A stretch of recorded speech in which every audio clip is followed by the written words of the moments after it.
being an immigrant has increasingly become a negative term over the years.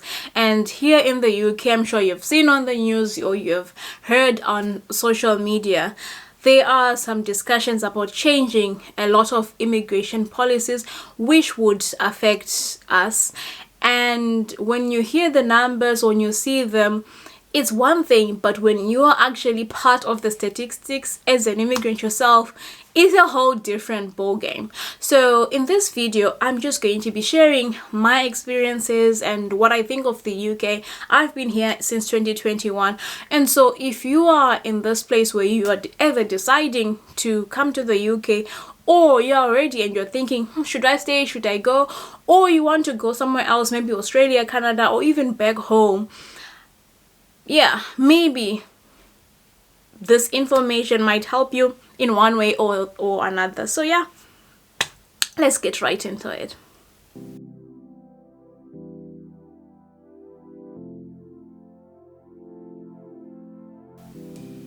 Hello guys, welcome or hopefully welcome back to my YouTube channel. On this channel, we talk about life in the UK, careers, and my whole journey with being a chartered accountant, and most recently motherhood. So I hope that one of these three things, or even all, if I'm lucky, is of interest to you, and you may consider subscribing, liking, and sharing my videos. So yeah, let's get right into today's topic. So the first thing that I'm going to talk about in terms of what to consider when moving to the UK is that it is lonely. And I know that that is not news to you, but the good thing is I have found ways to cope with some of these things that I'm going to talk about today. It's been 5 years. So yeah, it is really lonely. And one of the key things is that the culture is different. So for example, when I go back home, then I'll probably know all the neighbors, all the people like in the streets, right?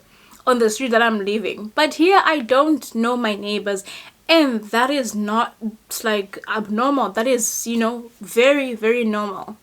Now, that can feel isolating, especially if you're settling in. However, there's a way out, really. The good thing for me is I was lucky that when I moved with two of my best friends, and in this past years I've managed to have like a community of my own in terms of friends and just people around me. And what makes it even better is I have my nucleus family. I'm married now, I've got a child. So if you do have that family, it makes all of a difference. And in terms of my personality, I don't go out often, and I generally have a small circle, so it wasn't too much of an adjustment for me. But you need to assess for yourself what type of person you are. Do you know someone here? I mean, if you know someone here, when you get here, you can reach out to them just to get, I guess, a foot in the landing and see how it goes. So yeah, that's the first thing. It really is lonely, and the winter months make it worse. People don't go out, so it really, can be lonely and a bit depressing. The second thing, which depending on your priorities could actually be the first thing, is that the cost of living is high. So the biggest cost that you get is accommodation, bills and utilities, and transport if you are commuting. And as of late, even food has become expensive. So accommodation will be like your rent or your mortgage if you do get a house, and then your utilities will be your water, your gas. So gas will probably be the heating around the house, which gets more expensive, especially in winter. And what I've seen is, as I have progressed, right, the bills, so over the past 5 years, the actual bills that I need to survive, they take up something like 50% of the money that I earn, which is something significant, especially if you have to then send some money home, and you also want to be comfortable in terms of doing things like going on holiday, eating out, going out, those kind of things. I'll probably do a video on how much I've spent over the years from the time that I was single up until now, just to give you an idea of the actual numbers. But it is really expensive to live in the UK. I think currently The average rentals here in Milton where I stay is like £1,300. So that is rentals only, which means if you're going to add bills, maybe you add bills of like 300. So if you're paying rent of 1.3 and then you add bills of 300, that's 1.6, and then you're gonna add food and all those kind of things. Maybe you add food, fuel, those kind of things, maybe 500. That's already what, 2.1. That means to survive you need at least £2,000 to just, that's the bare minimum that you need. But if you then have a family and you know it, or you live in a more expensive town, it can even be more. So yeah, that is a very, very important thing to look at. If you are going to be told you're going to be earning this much, factor that in, because a lot of us here as immigrants, we end up living paycheck to paycheck, because when you hear a figure, maybe you're comparing it with your salary. So like back home in Zim, maybe you're earning $300 and then you hear you're going to be earning £3,000, and that sounds like a lot of money. But if you then take into account the bills that you have to pay, the commitments that you have to pay, because here it's like, yeah, you can't afford not to pay certain things. You definitely need to pay rent, you definitely need to pay gas, because you know it's freezing cold. You cannot survive without gas. So there's certain things that you definitely cannot survive without, which means they are absolute needs. So it's very, very important to have an idea of what your monthly costs are going to be before you move to the UK. The next thing that I'm going to talk about is that coming to the UK, that doesn't necessarily make you rich, right? And it ties out to what I was speaking of earlier about the cost of living. So it doesn't mean that the moment you come here, you suddenly have lots of money and you can do all sorts of things. Because I know when we come here, we've got so many ambitions. You want to build a life here, maybe get a house here. You want to go back home and build there, you know, you want to start a business, you have so many things that you want to do. However, the economy here, it sort of has a way of like evening and leveling things out. For example, the average salary is 41,000, which would translate to like, I don't know, 2.8 thousand pounds a month. So I know when I first started working here, I think that was what I was earning, like 42 or something like that, which was 5 years ago. So it did more value, but you get the idea. It's enough for me to be comfortable, to have a good house, apartment, to eat good food, to, if you want to drive a nice car, you can do all that. But doesn't necessarily mean that you have lots of disposable income to do a lot of things. So if you're coming and you know, you understand what your salary is going to be, what your costs are going to be, and then how you're going to take care of your children. For example, childcare is very expensive. Like, give an example of my baby right now. She's going to nursery for 2 days. It's like almost £900 for 2 days a week. And so imagine if you've got more than 2 kids, right?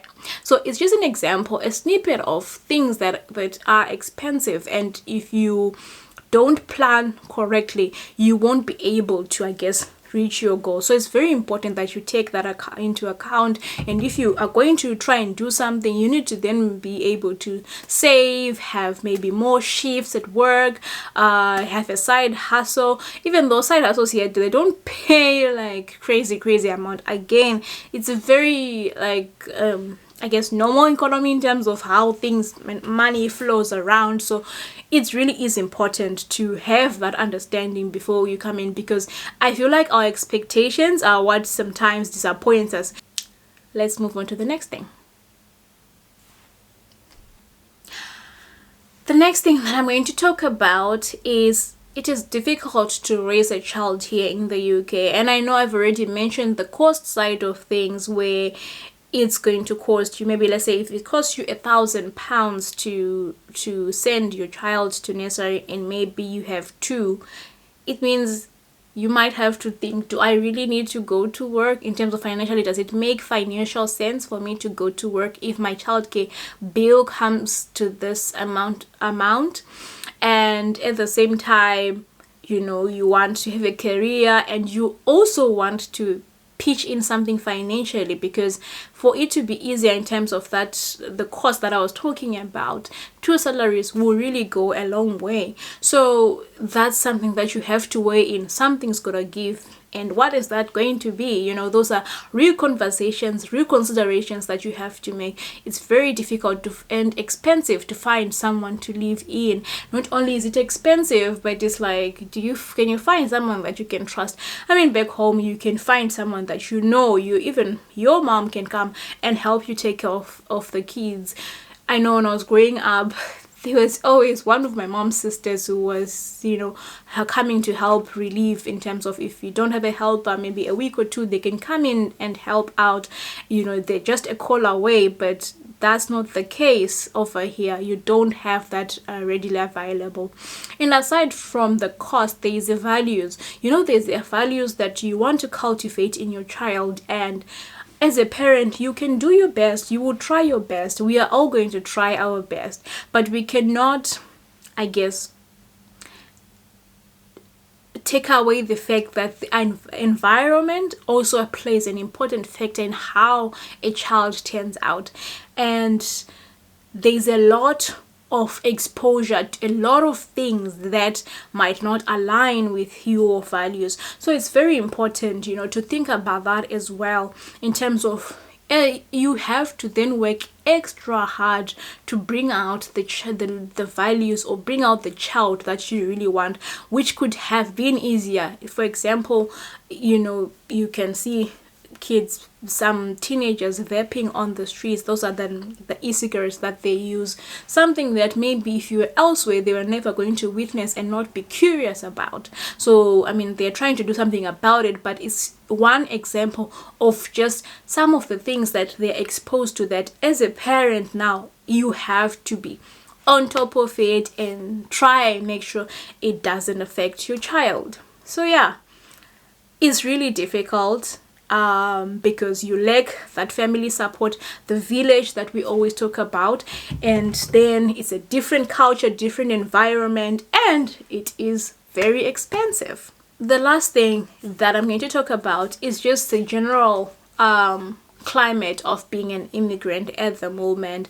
Like I've highlighted, there's a lot of uneasiness, a lot of uncertainty in terms of what's going to happen. For example, this is my 5th year here, and I would be eligible for indefinite leave to remain, but that I don't know how that's going to work in the next 5 years, for example, how that is going to be in the next 5 years, for example. I mean, we go on, we keep hoping, we keep working, but it's difficult to plan when things are not very stable.